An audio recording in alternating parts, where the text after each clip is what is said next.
Buenas tardes, amigos de la hora de Consuelo. Doña Consuelo de Pradel y Dájer, ya en proceso de amplia recuperación, pero siempre coordinando y dando instrucciones, ayudándonos a poder comunicarnos con ustedes, con los aspectos más importantes del día. Como todos sabemos, ayer se reunió el Consejo de Seguridad Nacional en el Palacio Presidencial, presidido por el presidente Luis Abinader. Probablemente, y sin el probable, el presidente Abinader es el presidente dominicano que en los últimos años, o en el siglo XXI, que ya vamos por un cuarto de siglo, ha abordado con mayor rectitud todo lo relativo a la migración haitiana, igual que su reclamo a la comunidad internacional de que tienen que asumir la situación de Haití como un problema humanitario, como un problema de permanencia de los estados, del estado de Haití. En ese sentido, lo que ha detonado todo esto es la construcción de un canal que desvía el cauce del río que se llama Dajabón, se llama Dajabón, y hay una parte que Haití le cambió el nombre y le puso Masacre, pero se llama Dajabón originalmente. Bueno, miren, la realidad es que, como explicaba ayer, por ahí nada más son 500 y pico de metros de ese río que penetra a territorio haitiano.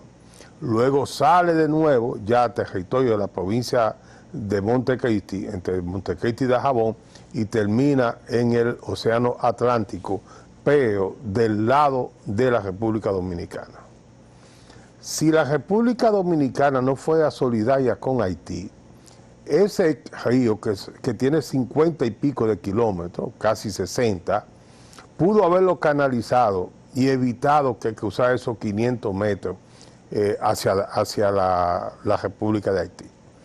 Pero hay tratados internacionales y convenios que se han firmado que abordan ese problema. Pero Haití tiene una situación difícil.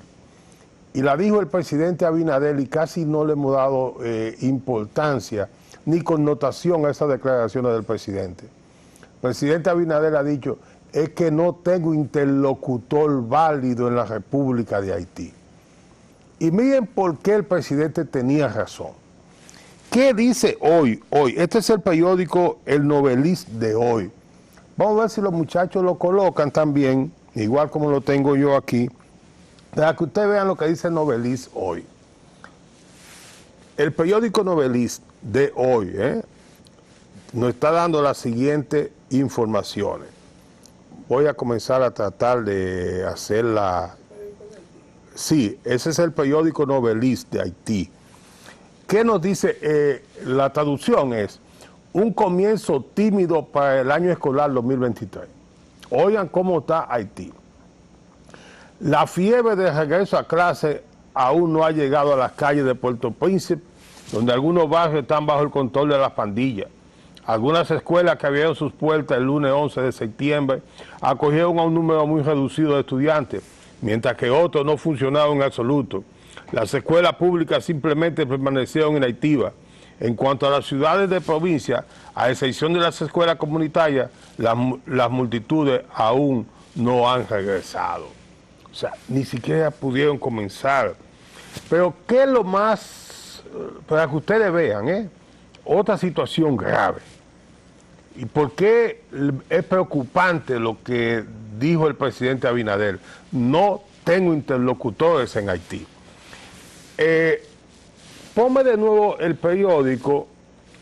El segundo titular del Novelista dice, en medio de tensión, ayer Henry inaugura 2 escuelas y una oficina del subcomisionado en Gran Brasil. Oigan lo que pasó ahí, y le vamos a poner inclusive el video. Mientras inauguraba eso, se fue necesario sacar al presidente de Haití de esa inauguración que él estaba haciendo. El presidente no, el primer ministro, porque el presidente fue asesinado. Novelista titula, El lunes 11 de septiembre del 23, el primer ministro Ariel Henry inauguró oficialmente el año escolar e inauguró 3 instalaciones en el departamento de Gran Acceso. Era las 9:30 de la mañana cuando el avión de compañía Sunil que transportaba al primer ministro aterrizó en la pista del aeropuerto de Jeremías. Poco después del convoy partió hacia la localidad. En el camino los vehículos fueron atacados 2 veces con piedras y botellas. El concreto en el barrio Nancy, una zona popular de la ciudad, y la entrada de la comisaría de Jeremías. La fuerza del orden usaron gases lacrimógenos y realizaron disparos de advertencia. Eso fue lo que pasó, señores, miren ese video. Eso pasó cuando el presidente el primer ministro había salido de la inauguración de una escuela en Jeremías. Entonces, es entendible, ¿eh? No hay interlocutores válidos en Haití. Ese es el gran problema. No es posible que en algo que se llama un Estado, 2 empresarios, 3 o 4 decidan hacer una obra de infraestructura que es de dominio público, como son las aguas, y entonces no haya nadie que le diga, aguante, usted necesita este permiso. O sea, no hay autoridad. Y eso es lo que hay que decirle, y eso es lo que tenemos que entender los dominicanos. Pero ¿cuál es el otro grave problema que nosotros tenemos? Es que si no hay interlocutor, no hay a quien pedirle que por favor validen y se den cuenta que hay un tratado entre la República Dominicana y Haití. Y tras ese tratado, este es el tratado de febrero, del 20 de febrero del año 1929. Este tratado se titula Tratado de Paz, Amistad y Arbitraje entre República Dominicana y la República de Haití, firmado en Santo Domingo el 20 de febrero de 1929. Lo firmó el presidente Horacio Vázquez. Al tratar el caso de las aguas de los ríos, el artículo número 10 de este tratado dice: en caso de que ríos y otros cursos de agua nacen en el territorio de un estado y corren por el territorio de otro o sirven de límite entre los 2 estados, ambas altas partes contratantes se comprometen a no hacer ni consentir ninguna obra susceptible de mudar la corriente de aquellas o de alterar el producto de la fuente de las mismas. Vuelvo y lo leo, artículo 10 de este convenio. En razón de que ríos y otros cursos de agua nacen en territorio de un estado y corren por el territorio de otro, o sirven de límite entre los 2 estados, ambas altas partes contratantes se comprometen a no hacer ni consentir ninguna obra susceptible de mudar la corriente de aquella o de alterar el producto de las fuentes de las mismas. Con esto, señores, quise hacerlo para compartir con ustedes por qué Haití, el territorio que corresponde en la isla de Hispaniola, 21,000 y pico de kilómetros, correspondiente a la República de Haití, es inviable hoy, es un estado fallido. Pero es un estado fallido desde su nacimiento, y explico por qué. En estos días, yo con frecuencia me voy con la mención que debo de hacer, y no como anuncio, pero con frecuencia yo me voy a Cuesta del Libro, que es una de las librerías predilectas mías. Cuando estoy aquí, cuando salgo del país, voy a las librerías de la ciudad, del país donde voy, y siempre recojo mis libros. Mire, en Cuesta, yo revisando y viendo anaqueles, encontré este libro impreso en el año 2021, o sea, en plena pandemia, en marzo del 21, fue en Taller Amigo del Hogar, y se titula Haití, trauma de un proceso de colonización fracasado. Lo escribió Santiago Sepúlveda Solano. Yo he tratado de localizar a este maestro. Él es un profesor de Santo Domingo Oeste. Es un hombre joven, tiene ya 70 años, nació en mayo de 1953. Él es de San Cristóbal. Se estableció ahí en Santo Domingo, o lo que hoy es Santo Domingo Oeste, y escribió una serie de artículos sobre Haití que luego los reproduce. ¿Qué sí me llamó la atención de este trabajo? Y lo quiero para que ustedes vean la profundidad con que este maestro asume esto. Él nos dice, ya ha abordado una parte, esta es la página 155, la tengo subrayada. Dice, como ella despegarse, sus primeras acciones de gobierno tenían una marcada tendencia hacia la confrontación. Inició con la eliminación de los reductos de la población blanca que aún permanecían en Haití, tarea que continuó en su incursión en la parte este de la isla en 1805. Esto no habla de Toussaint Louverture, primer presidente. A solo 4 meses de la vida independiente, se puso en ejecución una medida que prohibía a todos los extranjeros ser propietarios de terreno.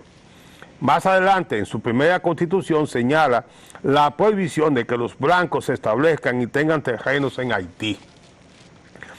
Planteaba además la confiscación de todo terreno perteneciente en el pasado a hombres blancos de origen francés. Con estas acciones se coronó el aislamiento de Haití independiente. Luego en Dessalines primó la idea de un Haití solo para negros. Estos desaciertos le merecieron la repulsa internacional, incluso del Vaticano, y alejaron las posibilidades de que fuese reconocido como Estado independiente. Esos son uno de los primeros problemas que desde su nacimiento arrastra pobremente la nación haitiana y que desgraciadamente tenemos nosotros los dominicanos que sufrir sus consecuencias, porque son nuestros vecinos. Otra parte de este trabajo a mí me llamó mucho la atención. Primero, porque aborda un problema que es innato en todo este tipo de relación. Señala esta diferencia entre República Dominicana y Haití, para que ustedes vean la esencia. Este ya es la página 138. Mientras en el escudo dominicano ondea el sonoro y motivador y amoroso lema Dios, patria y libertad, la Biblia abierta en Juan 8:32 señal de que es un punto de partida para la conquista de la libertad y la cruz de nuestra de amor sacrificial. El escudo haitiano exige como muestra de su carácter agresivo, intimidatorio, depositario de odio y rencor, 6 lanzas coronadas a igual número de banderas, lanzas libres, rifles con bayoneta calada, sables, hachas, cañones, municiones, y en el centro el tambor que rememora tanto el llamado a la guerra como a su esencia el vudú. Al pie de todo esto la inscripción, la unión hace la fuerza. No existe en esa simbología ni en el lema espacio para el amor, para la verdad ni para Dios. ¿Qué hacer con la fuerza y el odio cuando la paz obliga? Agredir, romper el orden, atentar contra la paz. El pueblo dominicano ha sido agredido militarmente 8 veces por los haitianos después de su aniquilación por esto de los colonos franceses en 1791 a 1804. En 1801 con Toussaint Louverture, en 1805 con Jacobo Dessalines, en 1822 con Boyer, en 1844 con Charles Sayat, en 1845 con Jean-Louis Pierrot, finalmente en 1849, 55 y 56 con Faustino Soluc. En total, 55 años de asedio militar de Haití a la República Dominicana. Y concluye, al parecer la búsqueda de culpables de que Haití haya salido empobrecido del proceso de independencia, lo quieren encontrar fuera de sus propias decisiones. Se destruyó toda la infraestructura, se agotó el ganado, se agotó la vegetación, se agotó la pesca, se cansó la tierra y existe un profundo vacío espiritual. Lo que quedan son sus reservas, y están en la República Dominicana. Bueno, señores, miren, este es parte de este trabajo. Yo me atrevo a recomendarlo. He hecho mucho esfuerzo por tratar de conseguir a Santiago Sepúlveda Solano. Si alguien de por ahí del lado de Santo Domingo Oeste de Rea, tienen cómo localizar este profesor, por favor, háganoslo llegar, porque sería importante hablar y profundizar sobre estos criterios que él enarbola. Hay otros aquí que yo no me atrevo a señalar porque tendría que tener otras fuentes de confirmación y no la tengo. Lo que sí ellos señalan, él señala, la familia fue la institución más sacrificada durante el periodo de la instauración de Haití. Ahí la debilidad de esas instituciones, en la colonia francesa y luego en el sufrido Haití. Nada bueno es posible para una sociedad con una escuela ausente, una iglesia insegura, un Estado desvinculado de las masas populares y sin registro civil. La herencia del pasado no podía arrojar mejores resultados que el presente haitiano. Él hace una serie de señalamientos ahí, entre ellos que la diferencia es que mientras en Haití a los colonizadores le hicieron huir, hubo discriminación hacia el blanco, en este lado de la isla se adoptó más los niveles de la madre patria de España, permitimos la educación, jugó un papel determinante la iglesia en la conformación del Estado Dominicano. De hecho, al formarse la República, tuvimos unos cuantos presidentes que fueron sacerdotes, curas. La iglesia jugó un papel fundamental y el mismo lema, la misma sociedad secreta de la Trinitaria, que se inclina desde la posición cristiana, ayudó para que esa contención lo haga el amor a Dios, la paz, lo que no pudieron lograr nuestros vecinos.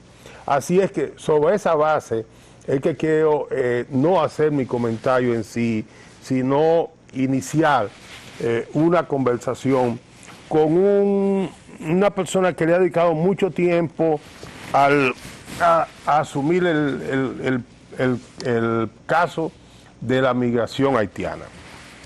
Y antes de comunicarme con él, mire, en este trabajo él señala un señalamiento que luego yo lo comprobé con unos trabajos que ha presentado Juan Manuel Rosario, un viceministro de Relaciones Exteriores. Mire lo que nos dice este trabajo. El país ha recibido un grupo de extranjeros de la misma nacionalidad que le representa el 14% de su población total. Tras 90 años de ejercicio migratorio ilegal y en la mayoría de los casos que ha trasladado alrededor de 1,5 millones de personas de nacionalidad haitiana a tierra dominicana. Esto indica que hubo una fusión parcial de la población dominicana y haitiana. A lo que no pueda aspirar ninguno de los interesados es a una fusión total. No pueden llegar más. El país agotó su capacidad de absorción. Lo que sigue a esa agotada capacidad de absorción señala el camino a un conflicto étnico entre los dos pueblos. El derecho y el deber de los dominicanos, tal como lo manda la Constitución de la República, es propiciar la seguridad de su frontera e imponer el orden que ésta reclama. No está en discusión y sí dispuesto a ejecución los artículos 1, 2, 3, 9, 18, 19, 29, 31 y 33 de la Constitución que ordena la vida de todos los dominicanos. Ningún poder, institución o persona, nacional o extranjera, está en capacidad ni el derecho de contravenir, distorsionar ni ignorar los dictados de la Constitución y la ley dominicana. El sagrado compromiso de esta generación es legar a las generaciones futuras un escenario nacional no comprometido, claro, seguro, libre de interpretaciones malsanas, para que febrero nunca termine. Y luego, el profesor Santiago Sepúlveda hace una relación de la migración que hay hacia otras naciones incluyendo Estados Unidos. Vamos a ver si los muchachos del máster y las muchachas del máster nos pueden conseguir al viceministro Juan Manuel Rosario por teléfono, a fin de que él nos pueda hablar sobre su propuesta. Ya lo tenemos. Pues un privilegio. Buenas tardes, Juan Manuel. Buenas tardes. Un placer para nosotros desde la hora de Consuelo contar contigo, y te lo agradecemos inmensamente. Sabemos que interrumpe parte de tu jornada laboral, pero creo que en esto nos ayuda mucho a comprender el problema. Gracias a ustedes.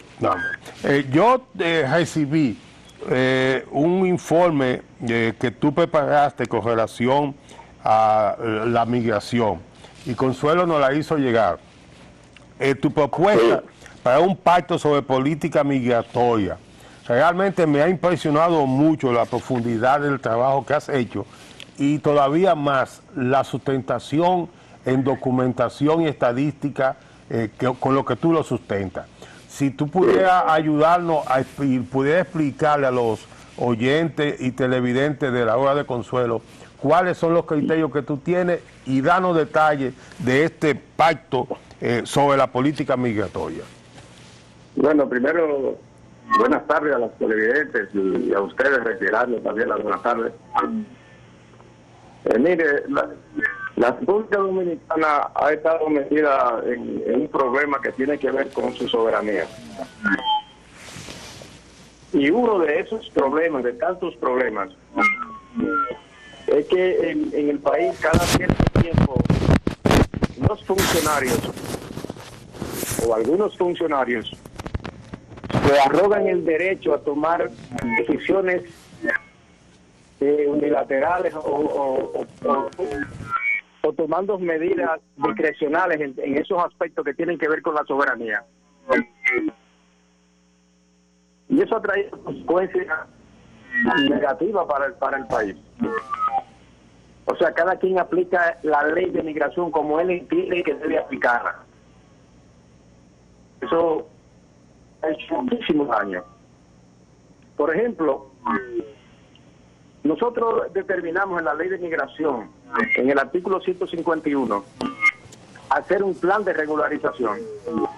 Ese plan de regularización debía hacerse para nosotros obligar al extranjero ilegal que se sometiera a la legalidad del Estado, y no lo inverso, no someter el Estado dominicano a la ilegalidad del extranjero. Y eso se planteó. En función de ese artículo se hizo un plan de regularización y se registraron 288.467 extranjeros. De esos 288.467 extranjeros, hubo unos 260.241 que supuestamente se regularizaron. Y digo supuestamente por lo que le voy a decir un poco más adelante. De los 288.000, hubo unos 28.226 que no fueron aceptados en el plan. Y dentro de los 260.241 se registraron 90.000 regularizados que lo hicieron a través del plan, a través del pasaporte. Se le puso un sticker a los pasaportes. Y esto es sumamente importante porque ni el decreto contemplaba que se hiciera una regularización con esa dinámica. Incluía un sticker en el pasaporte, porque eso sería como que el Ministerio de Interior y Policía asumiera el papel de otorgar visado. O sea, el sticker tenía una condición de visado. Y eso solamente lo podía hacer en ese momento, igual que ahora, el Ministerio de Relaciones Exteriores. Ese plan nosotros lo auditamos. Y más del 90% de esas personas, o sea, de los 260.241, no cumplieron con los requisitos que fueron contemplados en el propio decreto que hizo que el plan nos incluyó el plan de regularización. ¿Qué quiere decir esto? Viceministro, ¿usted me puede repetir esa cantidad que usted dio? Bueno, yo le decía que, que del total de extranjeros inscritos en el plan, o sea, 185.467, solamente entraron al plan 260.241. Pero cuando nosotros hicimos la auditoría, más del 90%, un 95, un 96% de esos 260.241 no cumplieron con los requisitos que establecía el propio decreto que instituyó el plan. Pero tampoco, mucho menos cumplían con lo que establecía la ley de migración. La ley de migración establecía que para poder calificar en el plan de regularización había que calificar en varios ejes. Primero, eje social, demostrar vínculo social con la República Dominicana. Segundo eje, demostrar vínculo laboral con la República Dominicana. Y tercer eje, demostrar un vínculo de carácter familiar con la sociedad dominicana. Esos tres ejes eran acompañados de un eje que era el de presentar documentos de identidad. Con los tres ejes de vinculación con la sociedad, más del 90% no cumplieron. Porque debían presentar por lo menos dos documentos que lo vincularan con ese eje, no lo presentaron. Y con relación a los documentos de identidad, déjame decir que con una sola acta de nacimiento se registraron varios personas, con una sola. Entonces eso evidencia que todo el proceso del plan de regularización fue viciado. Pero lo peor, visto peor, para mí el peor no es que haya ocurrido de que personas no cumplieron con los requisitos, sino que se le aceptaron esos requisitos porque se inmiscuyen en esos aspectos organismos internacionales. O sea, organismos internacionales hicieron que el Estado Dominicano asumiera esa situación de esa manera. Es bueno decirle o reiterarle que en ese primer proyecto del plan de regularización participamos varias personas, incluyendo a Juan Miguel Castillo Pantaleo, quien les habla, y otros. Y nosotros hicimos todo lo que podíamos hacer para que ese plan saliera bien, porque eso era esa era la idea de nosotros. No es como a veces se piensa que los iniciadores de ese plan son otros que viven criticando a los nacionalistas, etcétera. No, ese plan salió de nosotros, porque nosotros trabajamos la ley de migración y lo incluimos en el artículo 151.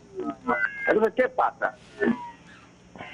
Que ellos torcieron el espíritu del plan de regularización. Bueno, pues evidentemente que eso salió mal. Ahora tenemos una situación, y es que no solamente fracasó el plan de regularización, sino que ellos hicieron fracasar la política de regularización de la República Dominicana. Porque la política de regularización de extranjeros ilegales en la República Dominicana estaba instituido en el artículo 151, ahí establecía los requisitos, y ellos violaron ese artículo, y ellos adulteraron todo lo que tiene que ver con el espíritu de ese artículo. Entonces ellos tumbaron la política de regularización que había establecido el Estado Dominicano. Y le hablo siempre de ilegales, porque ellos hicieron todo lo posible por cambiar ese concepto de ilegal y ponerle irregular. El concepto de ilegalidad o de irregularidad es un componente de carácter ideológico. Cuando se habla de irregular, se deja la posibilidad abierta de que el que está irregular hay que regularizarlo y darle documentación. Y cuando es ilegal, lo que va son las sanciones. Cuando se habla de ilegalidad, lo que se está diciendo es que usted está en el territorio nacional contrario a lo que establecen las leyes y por tanto tiene que salir. Las personas que hablan de irregularidad, que son los organismos internacionales y los representantes de ellos en el país, le interesa mantener un proceso de regularización permanente entonces vamos a tener serios problemas. Por eso la decisión que tomó el presidente de la República de cerrar la frontera y reducir o cerrar totalmente la emisión de visados en Haití hacia la República Dominicana es sumamente importante, porque es que nosotros tenemos que cerrar esa frontera y cerrar ese flujo permanente de extranjeros a la República Dominicana procedentes de ese país, porque el potencial de la persona que recibe en visa es quedarse en el territorio nacional. Entonces, evidentemente que hay un momento que hay que tomar decisiones de nosotros cerrar eso para ver cómo nosotros ordenamos todo lo que tiene que ver con la política migratoria de la República Dominicana. Viceministro, en su trabajo usted presenta crear la ley para penalizar la reincidencia de la violación de las normas migratorias. Una de las quejas que todo el mundo tiene es que, bueno, migración lo coge, lo llevó hasta la frontera, lo depositó en su territorio, pero que en pocos momentos o en pocos días ya están de nuevo aquí, la misma persona.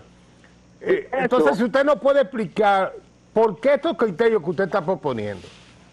Mire, todo eso que yo estoy proponiendo es precisamente por la necesidad que tiene la República Dominicana de fortalecer las instituciones. Usted no puede permitir que nadie, un empresario, un empleador, por ejemplo, decida aplicar la ley de inmigración como él lo entienda. Y siempre él va a entender que la ley de inmigración hay que aplicarla en función de sus intereses particulares. Lo que está en juego es la República Dominicana. Y la ley de migración tiene un procedimiento establecido para contratar extranjeros. La ley no se opone a la contratación de extranjeros y por vía de consecuencia tampoco nosotros, pero tienen que hacerlo conforme a lo que establece el derecho dominicano. Sin embargo, eso no se hace, entonces tiene que aplicársele la sanción y asumir las consecuencias en ese sentido. Si el país se sigue manejando con la actitud politiquera de que yo recibí el apoyo de tal empresario en las elecciones, o que lo voy a recibir en las próximas elecciones, y por tanto hay que permitirle que él aplique las medidas migratorias que él entienda, sencillamente vamos a perder el país, entonces hay que sancionarlo. Y la ley de migración establece todo lo que tiene que ver con esa parte, y establece el procedimiento. Por ejemplo, en el plan de regularización, aquí se les facilitó a empresarios que contratan extranjeros, regularizar los extranjeros que estaban ahí. Esos extranjeros, después que fueron regularizados, se fueron de la empresa y los empresarios los sustituyeron con más ilegales. Entonces usted se pregunta, sí, pero entonces ¿para qué estamos haciendo la regularización? Entonces hay que detenerlo. Ministro, viceministro, hay que detenerlo por el bien del país. Viceministro, me llama la atención en su propuesta algo que no lo había oído en la República Dominicana, que es regular la compra y alquiler de inmuebles para extranjeros en territorio dominicano. Si nos puede explicar un poco los conceptos que usted plantea. Y mire, nosotros allá en el ministerio tenemos la responsabilidad de registrar los bienes inmuebles que compran los extranjeros en el territorio nacional. ¿Qué ocurre? Que en el año 1942 se hizo un decreto que luego fue superado o derogado por un decreto que se hizo en el año 1945, y ese decreto del 45 establecía que para un extranjero comprar en el territorio nacional tenía que pedir el permiso del Poder Ejecutivo y tenía que demostrar la procedencia del dinero que iba a usar para comprar esos bienes inmuebles. Bueno, eso no era tan malo, pero en el año 1998, esos decretos fueron derogados. Se hizo un decreto para estimular la inversión extranjera. Esa es la motivación en los considerando ese decreto. Entonces se le quitó todos esos requisitos que yo acabo de mencionar, que lo estaba establecido en los decretos anteriores, y solamente se dice que cuando lo compren, que cuando el extranjero compre el bien inmueble, que lo manden a Interior y Policía. ¿Qué ocurre? Que más del 90% de las personas que han comprado bienes inmuebles tienen estatus migratorio irregular en la República Dominicana. Entonces tenemos un problema. Y es que nosotros tenemos que garantizar que el que entra al territorio nacional de bienes inmuebles tenga un estatus migratorio conforme a la ley de migración. Y que además de eso, antes de comprar el bien inmueble, nosotros podamos hacer una indagación del origen de esa fortuna o de ese dinero, lo que ellos tienen para comprar los bienes inmuebles. ¿Qué es lo que pasa ahora? Nosotros recibimos eso allá, y luego lo mandamos a la DND y al DNI, pero después que ellos lo han comprado. Pues ya después que hay derecho adquirido. ¿Ya? Entonces, si recibimos alguna información, que hay algún problema, entonces se lo mandamos a la Procuraduría. Sí, pero ya está comprado ya. Viceministro, por último, usted aborda también un protocolo para la repatriación de parturientas con estado migratorio ilegal.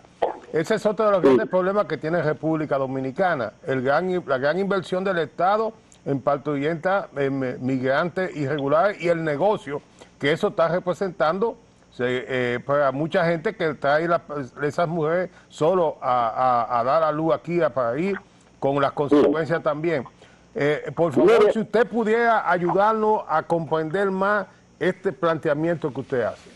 Mire, yo en su momento daré a conocer la propuesta que hizo el viceministerio con relación a cómo controlar esa situación.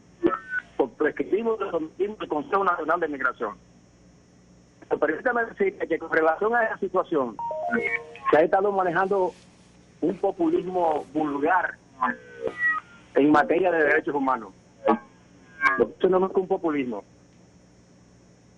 Y se ha desconocido las distintas generaciones de los derechos humanos. La primera generación, segunda generación, tercera generación y cuarta generación. En la tercera generación de los derechos humanos está el derecho que tienen los estados a defender, proteger el patrimonio nacional y la soberanía. Si nosotros gastamos el dinero en parturientas que no tienen vínculos con la población dominicana, desde el punto de vista jurídico, nosotros estamos dilapidando el patrimonio de los dominicanos, sin la anuencia de los dominicanos. O sea, ningún funcionario puede, de manera discrecional, decidir sobre el uso del patrimonio de los dominicanos, porque entonces usted estaría violando un derecho humano colectivo, el derecho humano del pueblo dominicano. Entonces, en función de eso, nosotros decimos, bueno, pero es que nosotros no podemos permitir que los hospitales dominicanos sean usados en base al populismo mediático y de derechos humanos para nosotros sustentar o soportar la población de otro estado. Entonces, pero además de eso se presta al tráfico ilícito de inmigrantes y a la trata de personas que está condenado en el derecho internacional. Bueno, viceministro Juan Manuel Rosario, en el caso nuestro, agradezco sobremanera que haya recibido la llamada y lo hago a nombre nuestro y a nombre de doña Consuelo y creo que a nombre de todos los dominicanos que han oído sus explicaciones. Y permítame felicitarle por el valor que usted ha tenido de realizar este trabajo. Lo he chequeado así muy por encima. Me ha impresionado mucho, voy a profundizar en él. Y le estimulo a que mantenga usted esa actitud como funcionario público, porque lo primero es que el funcionario público debe cumplir con el deber de defender los intereses de la totalidad de los dominicanos. Bueno, eso hizo la Constitución. Y ojalá podamos tener la oportunidad de seguir compartiendo estas ideas con ustedes y con los televidentes de la Hora de Consuelo. Bueno, pues ya usted sabe, estamos a la orden. Gracias. Bueno, señores, una cátedra nos ha dado Juan Manuel Rosario, viceministro de Gestión Migratoria y Naturalización del Ministerio de Interior y Policía. Un hombre que nos ha dado detalles que nos han sorprendido a todos. A todos, ¿eh? Las informaciones que este señor pone en el informe, en lo que él se sustenta en datos estadísticos, es impresionante. Si el presidente Abinader tuviera 5 funcionarios más, como Venancio Alcántara de Migración y este Juan Manuel Rosario en Interior y Policía, en la gestión migratoria y naturalización, estoy seguro que el país tuviera otra suerte. Bueno, señores, será entonces hasta mañana que tendremos de nuevo la Hora de Consuelo. Gracias por habernos acompañado y esperamos que estas informaciones y estas reflexiones ayuden a comprender a ustedes cuál es la situación actual de la República Dominicana. Y si alguien en Santo Domingo Oeste o por ahí sabe del profesor Santiago Sepúlveda Solano, que nos hagan saber cómo localizarlo. Así es que ya ustedes saben. Mañana lo esperamos de nuevo a la 1 de la tarde en la Hora de Consuelo por esta Teleradio América.